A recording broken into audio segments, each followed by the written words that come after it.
Welcome to something short and sweet. I hope you have all had a good Rosh Hashanah. Let me wish you a Gemar Chasima Tova, a year of health, of prosperity, of tranquility, a year where we share good news often. Tzom Gedalia has to be the most unlikely event on the Jewish calendar. It's about Churban. After the destruction of the first temple, Nebuchadnezzar installed a Jewish governor to oversee Jewish life in Eretz Israel.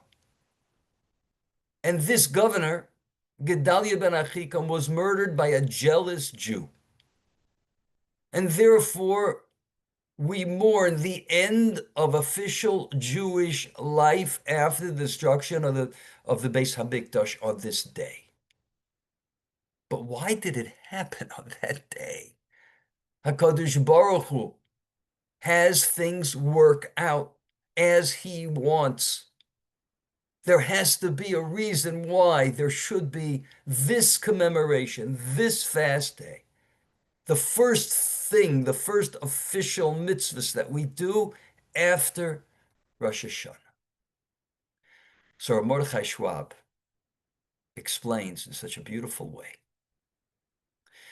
David HaMelech said, Mi ha'isha chafetz chayim, ohev yomim liros tov. Who is that man who wants life? Ohev yomim liros tov. Who wants life in this world? Who wants life in the next world? If you or I were asked that question, we would answer very simply, follow the Torah and mitzvahs. But David HaMelech doesn't say that. Or he is long-winded in getting to that. He starts out by saying famously, Netzor l'shon chameira, guard your mouth from speaking evil. Why does he say that? Why doesn't he say, Asay Taryag, do the Taryag mitzvahs, study Torah and do the Taryag mitzvahs? The Chavetz Chaim asked this question in his Sefer Shmiras Halashon. And the first several chapters of this book, he gives a number of answers to this. But all of the answers, in a nutshell, describe the importance of Shmiras Halashon, of how one speaks. And how one speaks indeed is going to make the difference in all of his observance. Or it's going to make the difference in his judgment. Because David HaMelech did say, Mia Isha Chavetz Chaim, who wants life in this world and in the next world? You start by Netzor L'shon Chameira, guard your speech from doing evil. That is the beginning of life. And therefore, says Reb Mordechai Schwab, let's take another look at this story. This fellow, Gedalia ben Achikam, was an incredible tzaddik. And he was told by an associate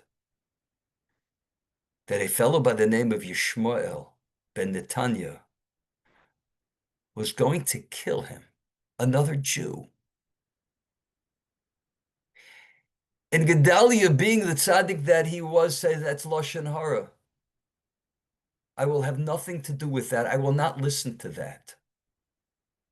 And because he didn't listen to that Lashon Hara, he was murdered, he was assassinated, and the rest is history. Was he right or wrong? The Gemara says that that was a fatal mistake. Because indeed, to accept Lashon Hara, that, even in that case, would be prohibited. But Lochu Shibayale, he should have taken it under advisement. And therefore, he should have protected himself.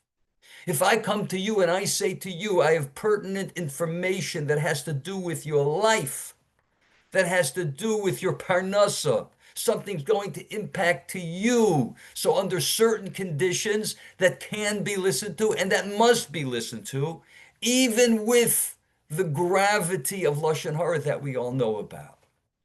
But Gedalia ben Achikam, though he was a great tzaddik, he wasn't well enough versed in the laws of Lashon Hara to know that to accept he was not able to, but to listen he was obligated to. And therefore, says Reb Mordechai Schwab, we just spent 2 days on Rosh Hashanah begging for life. Kosveinu l'chaim, zochreinu l'chaim, b'sefer chaim. We desperately want life. We know that there are two judgments. There's the judgment of Olam Haba. There's a judgment whether I am alive spiritually. And there's the judgment of life on this world. And we so desperately want life. So therefore, the first unusual observance that we have after Rosh Hashanah, where we get moving on our program to develop and to change and to grow towards Yom Kippur, what do? We have an observance which is all about a person who is not versed in the Tzor Lashon Chamera. And therefore, this observance, this fast day, it teaches us that we need to know Hilchos Lashon Hara, because we need to be Nitzor Lashon Chamera. We need to know when not to and when to. We need to be immersed in the halachas of Lashon Hara. If we're immersed in the halachas of Lashon Hara, so then we're going to Nitzor Lashon Chamera. Our mouths will be beautiful vessels of Torah. And then when we learn Torah, we will inculcate the Torah. It'll be Miha Isha Chafetz Chaim. It'll give us life. What an important observance. Yes, this has to do with Churban Bayis, but it also has to do with building the mensch, with building the person, with giving us life. May we be zoche to inculcate this message. May we be zoche to have the final judgment, a gemar chasima, for life in this world, and life, a good life, in the next world, this world, and the next world. Thank you so much for listening. Best wishes.